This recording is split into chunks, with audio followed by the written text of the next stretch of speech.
ఆఫ్రికాలో నేనుంటున్న దేశంలో మన ఇండియన్ వెజిటేబుల్స్ అంటే మనం తినే కూరగాయలు కావాలంటే మాత్రం ఈ మార్కెట్కి రావాల్సిందే.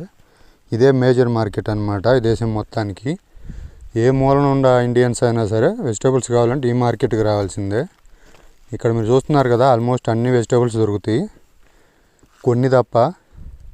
ఇవన్నీ వీళ్ళకి ఎట్లా తెలుసు, వీళ్ళు ఎట్లా పండిస్తున్నారు అనుకుంటున్నారా? ఈ దేశంలో ఇండియన్స్ దాదాపు 1000 కుటుంబాలు జీవిస్తూ ఉన్నాయి అన్ని రాష్ట్రాల నుంచి. వాళ్ళందరూ తినాలంటే వాళ్ళకి కావాలి కాబట్టి వాళ్ళు ఇండియా నుంచి విత్తనాలు తెచ్చుకొని ఇక్కడ నాటుకొని వాటినే మార్కెట్లో కూడా అమ్ముతున్నారు సైడ్ బిజినెస్గా. చూశారు కదా, కొత్తిమీర నుంచి కరివేపాకు దాకా, నిమ్మకాయలు, అన్ని రకాలు ఆనియన్స్ అన్నీ దొరుకుతాయి ఇక్కడ మనకి.